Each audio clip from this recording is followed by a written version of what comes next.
আসসালামু আলাইকুম। এসডি আদিবা ফ্যাশনে আপনাদের সবাইকে স্বাগতম। আজকে আমি গজ কাপড় দিয়ে 42 বডির জন্য কামিজ কাটিং করব। এখন কাপড়ের যেই পানা কম, কাপড়ের কামিজ এখন কাটতে খুব সমস্যা হয়। যাদের বডি 42 লম্বা 42 টিকেতে হয় তাদের জন্য কিন্তু 3.5 গজ কাপড় বা 3 গজ কাপড় লেগে যায়। যাদের একটু স্বাস্থ্য বেশি তাদের জন্য 3.5 গজ কাপড় লেগে যায়, আর যাদের স্বাস্থ্য কম তাদের জন্য 3 গজ কাপড় লেগে যায়। তো আমি আজকে 2.5 গজ দিয়ে কিভাবে 42 ইঞ্চি লম্বা কামিজটি, তারপরে বডি হয়েছে 42, কিভাবে আমি এই জামাটি কাটিং করি খুব সহজভাবে আপনাদেরকে দেখাবো। আপনারা অনেকে হাতার মধ্যে জোড়া দিতেই সমস্যা হয়, তো আজকে ভিডিওটি দেখলে 42 বডির জন্য এই কামিজটি খুব সহজভাবে আপনারা শিখে যেতে পারবেন। এখানে আমি আপনাদেরকে খুব সুন্দর করে আস্তে আস্তে করে বুঝিয়ে দিব। আশা করছি আজকের ভিডিওটি দেখার পরে আপনারা কামিজটি কাটিং করে নিতে পারবেন এবং হাতার মধ্যে কিভাবে জোড়া দিবেন সেটাও আপনারা বুঝে যাবেন। তো আমি কাপড়টিকে এক ভাঁজ করে আর এক ভাঁজ দিয়ে এখানে 4 পার্ট করে রেখেছি। কাপড়টি এখানে 4 পার্টে আছে, এক পার্ট 2 পার্ট আর সামনে 2 পার্ট, এতটুকু আমি হাতার জন্য রেখে দিয়েছি।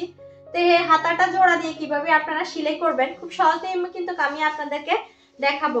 তো এখানে প্রথমে আমাকে জামাটির লম্বার মাপ নিয়ে নিতে হবে। তো লম্বার মাপ এখানে আমি 42 নিব। 42 নেওয়ার পরে এখান থেকে আমি সেলাই মার্জিনের জন্য দাগ রেখে এখানে 42 ইঞ্চি লম্বাটি আমি এখানে নিব। তো এখানে লম্বার 42 দিয়ে তারপরে আমি আরো 1.5 ইঞ্চি বাড়তি নিয়েছি, এখানে সেলাই মার্জিনের জন্য দাগ দিয়েছি। এখন কথা হয়েছে জামার চওড়া কতটুকু নিব। তো জামার চওড়া নিবে আমি 23 ইঞ্চি। তো এখানে 11.5তে এভাবে দাগ দিয়েছি। এখন আমার সবগুলা ঠিক আছে। আপনারা এভাবে ভাঁজ করার সময় যখন কাপড়টিকে এখানে 4 পার্ট করার জন্য একটি ভাঁজ দিবেন, প্রথমে আপনারা এই মাপটি নিয়ে নেবেন। এখানে যে ঝুলটা দিবেন মানে চওড়াটা দিবেন, চওড়াটা আপনাদের ঠিক আছে কিনা চওড়াটা ঠিক রেখে তারপরে এখানে 4 পার্টের ভাঁজটি করে নেবেন। প্রথমে এক পার্ট করে তারপরে এখানে ভাঁজ দেওয়ার পরে এখানে ঝুলটা এভাবে মেপে দেখবেন ঠিক আছে কিনা। এই যে আমি 11.5 দুই ভাগে এখানে হয়েছে 23 ইঞ্চি। তো সবসময় ঝুলের মাস 2 ভাগে নিতে হয়। চলুন এখন আমরা জামাটি কাটিং করি। তো এখন আমরা এখানে প্রথমে আমরা শোল্ডারের মাপ নিব। আগে আপনাকে শিখতে হবে শোল্ডার, বগল, তারপরে বডি, তারপরে কোমর, তারপরে হিপ। এই কয়েকটা জিনিস আপনাকে মনে রাখতে হবে। যদি আপনি এই কয়েকটা জিনিস মনে রাখতে পারেন তাহলে জামা সেলাই করা আপনার জন্য খুব ইজি হবে। তো এখানে আমি শোল্ডারের জন্য একটি দাগ টেনে নিব। তো এখানে শোল্ডার রাখবো আমরা 6.5।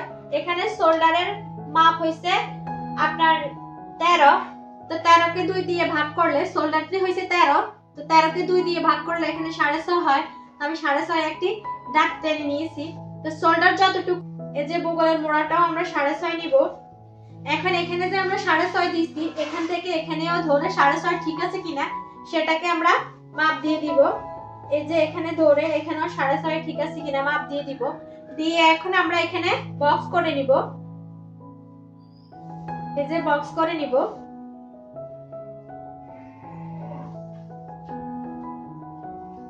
এভাবে বক্স করে নিব। এখন সর্বপ্রথম শোল্ডারের মাপ দিবেন, তারপরে বগলের মোড়ার জন্য এভাবে বক্স করে নেবেন।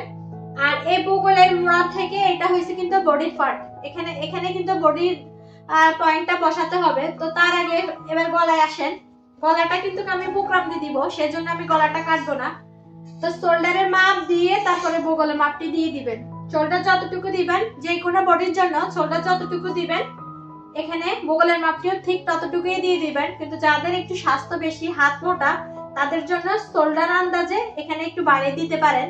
আবার মোটা মানুষের জন্য এখানে শোল্ডারের মাপটিও বেশি কম হবে। তো বডি যতটুকু হবে ততটুকু আন্দাজে কিন্তু এই শোল্ডারের মাপ হবে, এই বগলের মাপটি হবে। আশা করছি আপনারা বুঝতে পারছেন।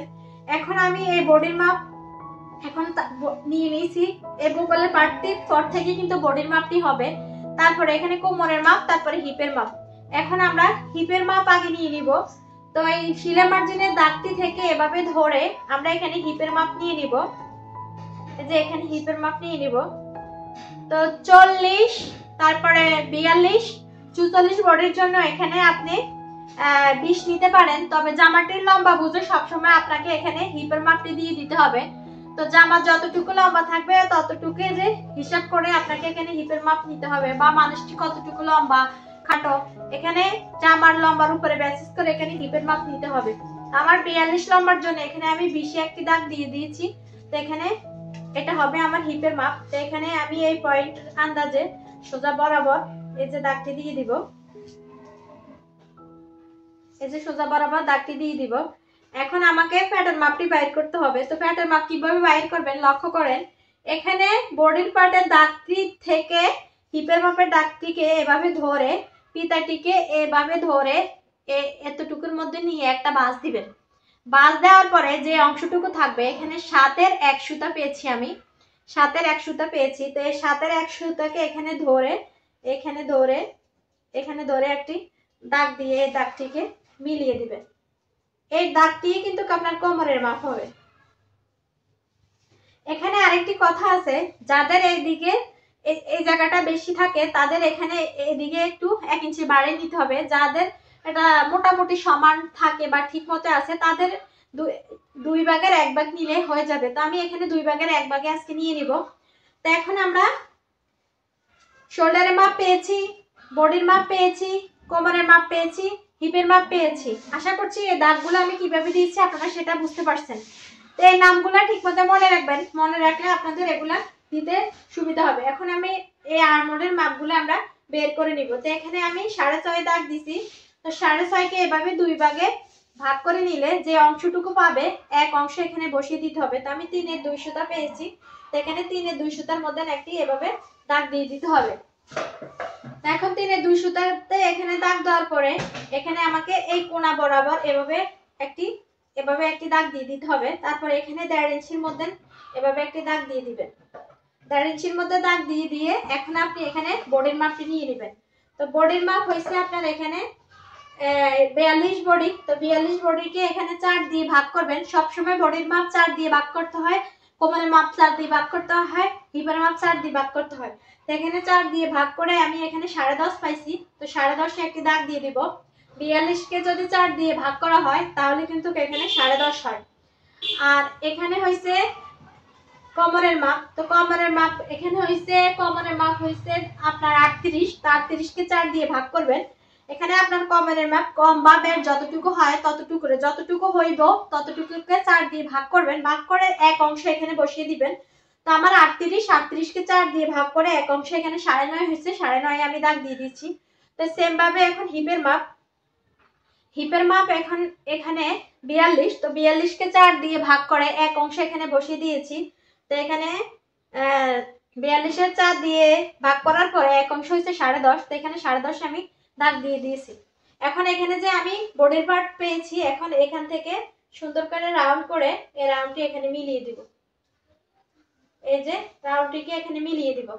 এখন এখানে কথা আছে, যারা পিচের গলা সামনের পড়া এক করতে চায় তাদের এখানে তলপেট কাটিং করতে হয় না। যারা সামনের পটে ডিজাইন দিবে তাদের এখানে তলপেট কাটিং করতে হয়। তো জামাটি আমি পিচের গলা সামনের গলা এক গলা রাখবো, এখানে আমি তলপেট কাটিং করব না। তো তলপেট কাটিং না করলে আমি এখানে একটু সামান্য একটু রাউন্ড করে এই জামাটা কাটিং করে নিব। তাহলে আর আমার এখন আমি এই পয়েন্ট থেকে 1.5 ইঞ্চি, এই পয়েন্ট থেকে 1 ইঞ্চি, এই পয়েন্ট থেকেও 1 ইঞ্চিতে দিব। ইঞ্চি দিচ্ছি, জামাটি লুজ হলে বাড়িয়ে কমে নেওয়া যাবে। এখানে যদি 1.5 ইঞ্চি দেয় তাহলে কিন্তু এখানে টান ধরে থাকবে। এখানেও 1.5 ইঞ্চি দিলে এখানে সেলাই বটার সময় ঝামেলা হবে। সেজন্য এখানে 1.5 ইঞ্চি, এখানে 1 ইঞ্চি, এখানে 1 ইঞ্চি দিয়ে এভাবে দাগগুলো এভাবে মিলিয়ে দিতে হবে। এভাবে দাগগুলো এভাবে মিলিয়ে দিতে হবে। এখন নিচের চওড়ার জন্য তো 11.5, নিচের চওড়ার জন্য তো এখানে 11.5 পাইছি। তো এখানে 11.5-এর মধ্যে এখানে টান দিয়ে, আর এখানে তো আমি পয়েন্ট করে রেখেছি। তো এই পয়েন্টের মধ্যে 42-এর মধ্যে একটা দাগ দিয়ে আরো সেলাই বটার জন্য এখানে আরো 1.5 ইঞ্চির মতো বাড়িয়ে নিয়ে এখানে 1/2 ইঞ্চির মধ্যে একটা রাউন্ড শেপ করে দিবেন। এই যে 1 সেমির উপরে একটা এভাবে রাউন্ড শেপ করে দিতে হবে। তো এই রাউন্ডটি এভাবে স্কেলের সাহায্যে মিলিয়ে দিলে বেশি সুন্দর হবে। তো মিলিয়ে দিয়ে যে এখানে 11 পাইছি। 23-এর অর্ধেক হয়েছে 11.5। 11.5 নিচের বর্ডারটা দিয়ে এভাবে আমরা দোনোটা আঁকে এভাবে স্কেলের সাহায্যে মিলিয়ে দিতে হবে। এই যে স্কেলের সাহায্যে এভাবে মিলিয়ে দিতে হবে। এখন প্রত্যেকটা, এইটা তো আমার মেন মাপ শিলের জন্য যে বাড়তি বাড়তি জায়গাটা রেখেছি ওটাতে এভাবে কাট করে দিতে হবে।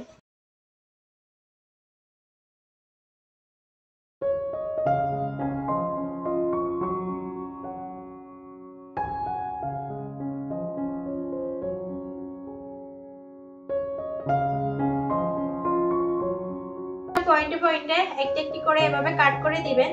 এতে করে এই কাটগুলো দেওয়ার সাথে আপনি যখন সেলাই করবেন তখন কিন্তু এই পয়েন্টগুলো দেখে দেখে আপনার মাপগুলো সুন্দর করে মিলিয়ে সেলাই করে নিতে পারবেন। প্রত্যেকটা পয়েন্টে পয়েন্টে একটি একটি করে এভাবে একটি একটি করে কাট করে দিবেন, তাহলে আপনার। এখন আমি হাতাটি কাটিং করে নিব। তো হাতাটির লম্বা 17 ইঞ্চি রেখেছি, আর এখানে তো আমার উপরেও জোড়া হবে নিচেও জোড়া হবে। তো উপরে জোড়ার পার্টটা আমি রাখার জন্য এখানে 1 সেমিতে একটি দাগ দিয়ে হাতার বগলে যে আমি 3.5 ইঞ্চি 2 পয়েন্ট রেখেছি এখানেও 3 ইঞ্চি 2 পয়েন্টে একটি দাগ করে নিব। তারপরে আমি এখানে রাউন্ড ঘোরানোর জন্য এখানে 3.5 ইঞ্চিতে একটি রাউন্ড দিব। তো এখানে 3.5 ইঞ্চিতে বসিয়ে এখন আমি রাউন্ড শেপটি মিলিয়ে দিব। এখানে যতটুকু লুজ দিবেন ততটুকু বাড়িয়ে কমিয়ে দিতে পারবেন, 3 দিতে পারবেন, 3.5 দিতে পারবেন এইভাবে। তো এখানে আমি ওই সেলাই মার্জিনের জন্য 1 সেমি রেখে তারপরে আমি হাতার মুখটি নিয়ে নিচ্ছি। তো এখানে আমি 6 দাগ দিছি। আমার হাতার রাউন্ডটি ঘুরানো হবে 12। তো আমি এখানে 12 2 ভাগের 1 ভাগ 6 নিয়ে নিয়েছি। তারপরে এখানে যে জোড়া দিব ওই জোড়াটি কিভাবে দিব সেটা দেখেন। তার আগে এখানে একটু হালকা করে গোল করে, মানে 1 সেমি থেকে একটু 2 সুতা গোল করে এটা কাটিয়ে নেবেন, তাহলে আপনার হাতার ফিনিশিংটা খুব সুন্দর আসবে। এখন আমি হাতাটি কাটিং করে নিচ্ছি। তো হাতাটি কাটিং করে নেওয়ার পরে আমি পরে জোড়াটি আপনাদেরকে দেখিয়ে দিব। তো তার আগে একটা কথা বলি, 3 গজ কাপড় লাগবে এই কামিজটি কাটিং করতে, এই বডির জন্য এই লম্বা দিয়ে। তো সেই 3 গজ না লাগিয়ে আপনার আধা গজ কাপড় কম দিয়ে এভাবে যদি আপনি সুন্দর করে কামিজটি কাটিং করে নিতে পারেন তাহলে কিন্তু 3 গজ কাপড় দিয়ে আর জামাটি কাটিং করতে হবে না। আর এর চেয়ে মোটা মানুষের জন্য কিন্তু 3.5 গজ লাগে। তো 3.5 গজ ওনাদের জন্য লাগবে না, 3 গজ দিয়েও আপনি এই প্রসেসিংয়ে জামাটি কাটিং করে নিতে পারবেন আরও মোটা মানুষের জন্য। তো এই বুদ্ধিটা কাজে লাগালে আসলে সবারই উপকার হবে, কেননা এখন তো কাপড়ের পানা একদম কম। তো সেজন্য এই টেকনিকটা ফলো করে যদি কামিজটি কাটিং করে সেলাই করে নেওয়া যায় তাহলে একটু হলেও আপনারা উপকৃত হবেন।